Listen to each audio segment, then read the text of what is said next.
Hello students, welcome again to the engineering chemistry course. Before starting the today's lecture, just have a quick recap of the previous class.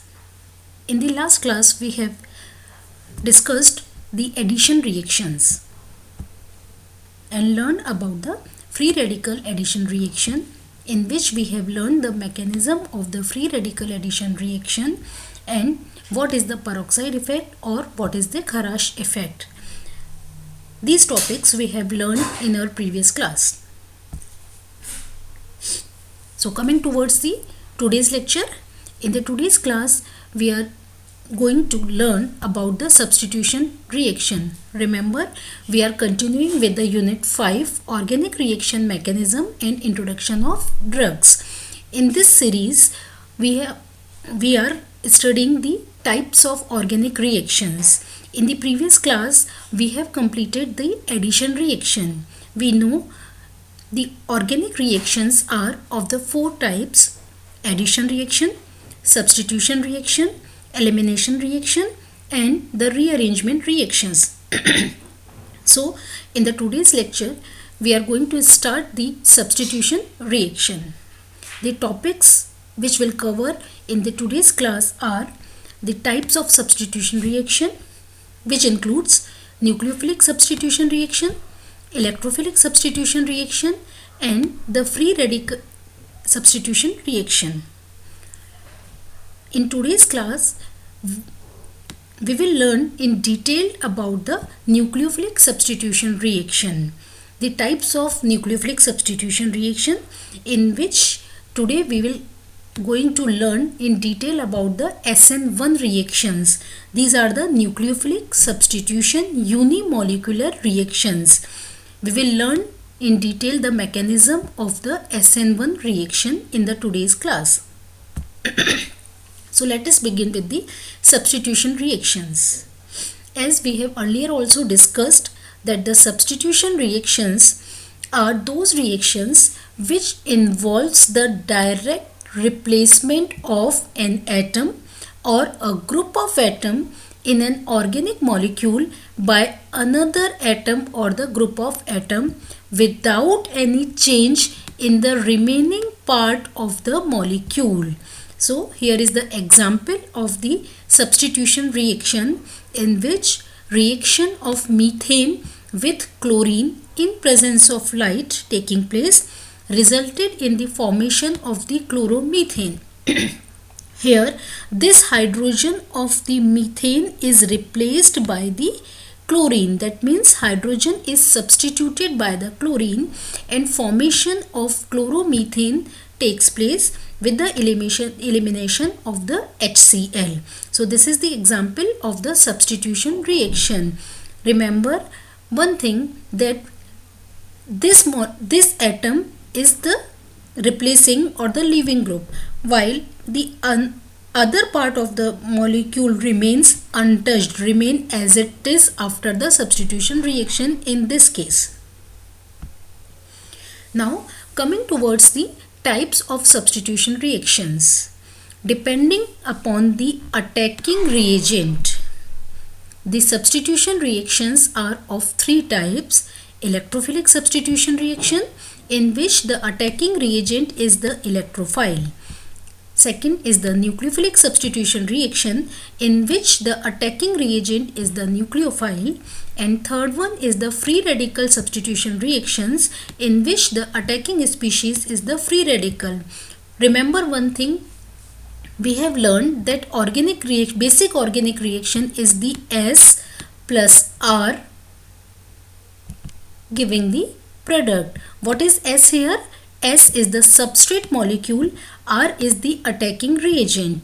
So here the substrate molecule is any of the organic molecule, while R may be electrophile, it may be nucleophile or it may be the free radical, depending upon the nature of this R, attacking reagent.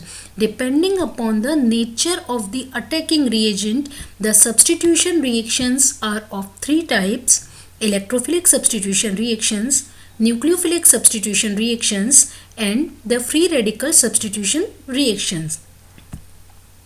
In the today's class we will learn about the nucleophilic substitution reactions. The nucleophilic substitution reactions are those in which attacking species is the nucleophile. So, attack of nucleophile at a saturated carbon atom having the substituent group takes place, which results in the replacement of that substituent group by the attacking nucleophile. The compound on which the substitution is taking place is called the substrate molecule, and the attacking species is the nucleophile, and the group which is displaced from the substrate molecule is termed as the leaving group. Okay, so this is the substrate molecule in which one leaving group is there, and when nucleophile attacks on this carbon atom, this leaving group removes from the substrate molecule and formation of the substituted product is taking place.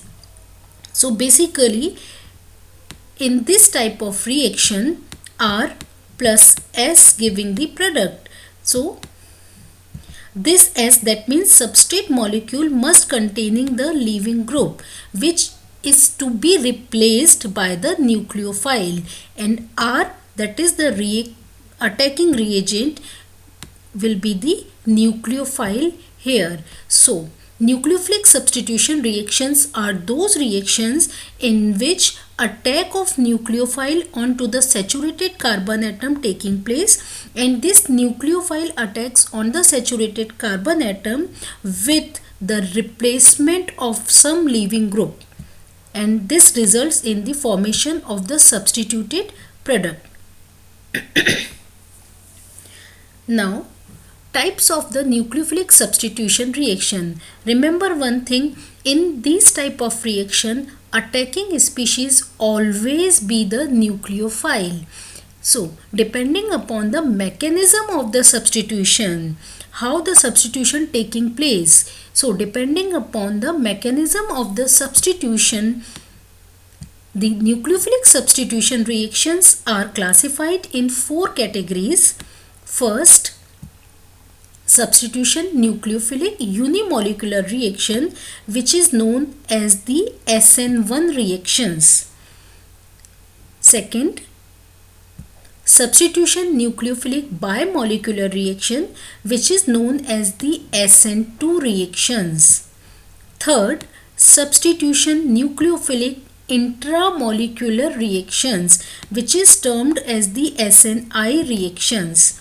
And fourth one is the aromatic nucleophilic substitution reactions, which is termed as the SNAR reaction. So basically the nucleophilic substitution reactions are those in which attacking species is the nucleophile, and on the basis of the mechanism of the substitution, these nucleophilic substitution reactions are divided in 4 categories. First is the SN1 reaction, second SN2 reaction, third SNI reactions, and fourth SNAR reaction. We will be discussing all of these reactions one by one. So today we are going to learn about the SN1 reactions, substitution nucleophilic unimolecular reactions. The nucleophilic substitution reactions where the rate determining step is unimolecular are known as the SN1 reactions. These reaction proceeds via formation of carbocation intermediate, and the product obtained is the racemic mixture. Okay, for example, hydrolysis of tertiary halide. Look at here, this is the 2-bromobutane tertiary halide. Hydrolysis of 2-bromobutane resulted in the formation of 2-methyl-2-propanol. So this is the example of the SN1 reaction. Why it is called SN1 reaction? Because these are the substitution reaction, that is why S here. N, because these are the nucleophilic substitution reaction, so SN is their nucleophilic substitution reaction. Why this one is here? Because these are the unimolecular reaction. So what does it mean by the unimolecular? It means that these reactions are depending only upon the substrate concentration. That means in the rate determining step of these reaction, only one molecule taking part. That means one molecule, that means substrate molecule taking part. That is why these are termed as the unimolecular nucleophilic substitution reaction. In the mechanism, this concept will be more clear. So let us discuss the mechanism of the SN1 reaction. The SN1 reaction proceeds in the two steps. First step is the ionization of the substrate molecule resulted in the formation of the carbocation. This is the slow step, that is why it is known as the rate determining step. Okay, so in this case there is the 2-bromobutane tertiary halide here. In the first step, removal of bromide taking place here and formation of the carbocation takes place. This is the intermediate species in this reaction. Since this step is the slow step, that is why it is the rate determining step. Remember one thing, in this rate determining step, only one molecule, that is the substrate molecule, taking part. That is why it is called the unimolecular reaction, SN1 reaction. So now in the first step, formation of the carbocation taking place. How this carbocation form? This carbocation is formed by the homolytic fission of the haloalkane. This is the tertiary haloalkane. The homolytic bond heterolytic bond fission taking place.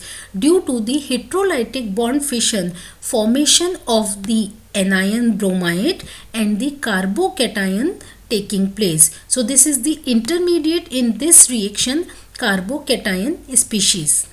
So first step is the slow step, that is why it is called the rate determining step, which results in the formation of the intermediate carbocation. Now in the second step of the SN1 mechanism, the carbocation is attacked by the nucleophile, and due to this attack of the nucleophile on carbocation, formation of the final product is taking place. So here this OH minus attacks on the carbocation. This is the tertiary carbocation, and which results in the formation of the final product 2-methyl-2-propanol. So in all, the SN1 mechanism follows the two-step mechanism. In the first step, carbocation formation taking place. This is the slow step, that is why it is the rate determining step. Second step is the fast step. In this step, attack of the nucleophile onto the carbocation taking place, which results in the formation of the substituted product. Now, looking towards the kinetics of the SN1 reaction.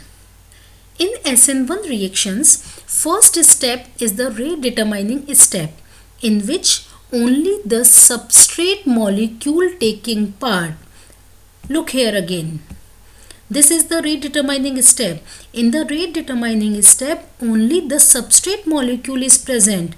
That is why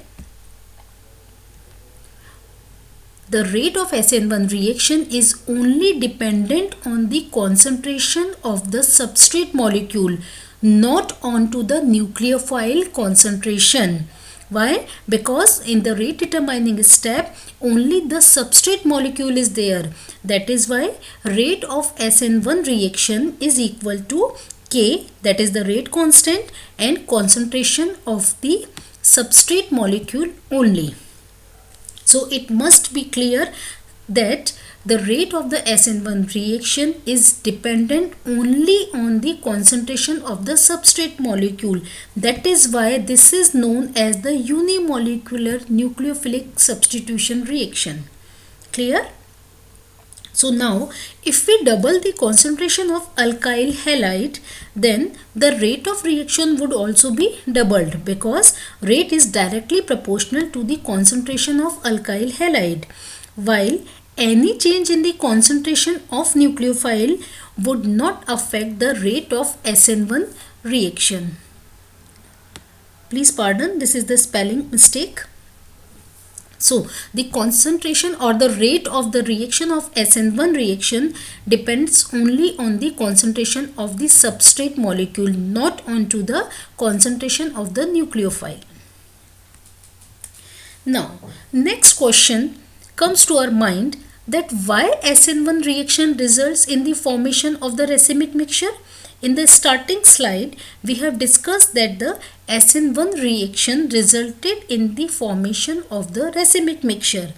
Now, why it happens? Why the racemic mixture is formed in the SN1 reaction? Now, this answer of this question can be given by the stereochemistry of the SN1 reaction. In the SN1 reaction, the carbocation intermediate is formed in the step 1. We have just now discussed that the step 1 is the rate determining step in which carbocation intermediate is formed. Now, this carbon of the carbocation, this central carbon on which positive charge is here, this central carbon is the sp2 hybridized, and the geometry of this carbocation is the trigonal planar geometry. Therefore, this allows for two different points of nucleophilic attack, either from the left side or to the right side. Hence, equal probability to attack from both the side, resulting an equal ratio of the left and right-handed enantiomers, that is formation of racemic mixture taking place. Look here, this is the carbocation. Now, due to its trigonal planar geometry, there will be the equal probability for the nucleophile to attack from right hand side or to attack from the left hand side. So, it may result in the formation of this product or this product. So equal, both of these products are formed in the equal ratio. That is why both the enantiomers are formed in the same ratio and the racemic mixture is formed in the SN1 reaction. So I hope it is clear to all of you now that why in the SN1 reaction racemic mixture is formed. Answer is behind the stereochemistry of the SN1 reaction. Since we know that in SN1 reaction, carbocation intermediate is formed in the step 1. The geometry of the carbocation intermediate is trigonal planar. Due to this geometry, now it is possible for the nucleophile to attack from left side or to the right side. So due to this equal probability, both type of enantiomers are formed in the equal ratio, hence the racemic mixture is formed. Now, one important thing should also discuss during the SN1 reaction, that is the effect of solvent on SN1 reaction. Since these reactions proceeds through the formation of the carbocation intermediate, therefore a solvent that can facilitate the formation of the carbocation intermediate will speed up the rate determining step of the SN1 reaction. So the preferred solvent for this type of reaction are both polar and the protic solvent. Why? Because the polar nature of the solvent helps to stabilize the ionic intermediates, that means carbocation, whereas the protic nature of the solvent helps solvate the leaving group. So both these conditions favors the carbocation formation and its stability. Therefore, promotes the SN1 mechanism. So remember, the polar and the protic solvents favors the SN1 mechanism. Examples of solvent used in the SN1 reaction are alcohol and the water. These solvents are also act as the nucleophiles. So let us revise some key features of the SN1 reaction. These are the very important points regarding the SN1 reactions. SN1 reaction follows the first order kinetics. That means the rate of SN1 reaction depends on the concentration of the substrate molecule only. This reaction proceeds through formation of the carbocation intermediate. In these reactions, always the racemic mixture is formed. These reactions are favored by the polar solvents because polar solvents stabilizes the carbocation intermediate. Most favorable, these reactions are most favorable with the tertiary alkyl halide. Why? Because the tertiary alkyl halide results in the formation of the tertiary carbocation in the first step, and we know that the tertiary carbocation is the most stable carbocation. That is why the SN1 reactions are most favorable with the tertiary alkyl halides. The reactivity of the different alkyl halides is in the order: tertiary halide are the most reactive, then secondary halide, then primary halide, and the least reactive alkyl halide is the methyl halide. This is the reactivity order for the SN1 mechanism, and we can easily explain why the reactivity order is so, because we know that the SN1 reaction follows the formation two-step mechanism in which in the first step carbocation intermediate is formed, and stability of the carbocation intermediate is tertiary carbocation is more stable, then secondary, then primary. That is why the reactivity order of the alkyl halide for SN1 reaction is tertiary halide are the more stable, while the primary halides or the methyl halides are the least stable. Now, time for your learning check. Read out the question on your screen and think for its answer. If rate of reaction of 2-bromo 2-methyl propane and methanol is R, and then the concentration of 2-bromo 2-methyl propane will be increased 4 times and the concentration of methanol will decrease to half, then the final rate of reaction will be 2R, 4R, R or R by 2. Think about it. We will discuss its answer in our next live class. Now let us revise what we have discussed in today's class. Today we are continuing with the organic reactions and started with the substitution reactions. The substitution reactions are those reactions in which attack of the attacking species taking place on the saturated organic compound, and some atom or group of atom is replaced by that substrate molecule by the attacking species and substituted product is formed. Depending upon the nature of the attacking species, the substitution reactions are of 3 types: nucleophilic substitution reactions, electrophilic substitution reactions, and the free radical substitution reactions. In the today's lecture, we have learned about the nucleophilic substitution reaction. These are the reactions in which The attacking species is the nucleophile, which attacks on the substrate molecule and formation of the substituted product is taking place. Depending upon the mechanism of the nucleophilic substitution reaction, these reactions are further classified in 4 categories: SN1 reaction, SN2 reactions, SNI reactions, and SNAR reactions.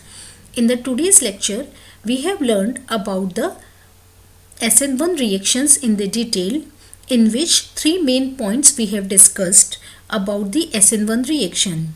First is the mechanism of SN1 reaction, then kinetics of SN1 reaction, and then the stereochemistry of the SN1 reaction. You must remember that the SN1 reactions are always follows the two-step mechanism, in which in the first step formation of the carbocation taking place. This is the rate determining step. In the second step, attack of the nucleophile onto the carbocation resulted in the formation of the substituted product taking place. Second important point about the SN1 reaction, that it always follows the first order kinetics, and the rate of SN1 reaction depends only onto the concentration of the substrate molecule, not onto the nucleophile. Third important point, that these reactions are always results in the formation of the racemic mixture. Why? Because these reactions taking place with the carbocation intermediate, and the geometry of the carbocation intermediate is the trigonal planar. That is why there would be the equal probability for the nucleophile to attack from the right hand side or from the both side. So both the enantiomers are formed in the 50-50 ratio. That is why racemic mixture is formed. That's all for the today's lecture. I hope it is clear to all of you now the detailed mechanism of the SN1 reaction. So in the tomorrow's class, we will discuss about the SN2 mechanism. Okay. Thank you. Take good care of yourself and keep enjoy e-learning at home. Thank you.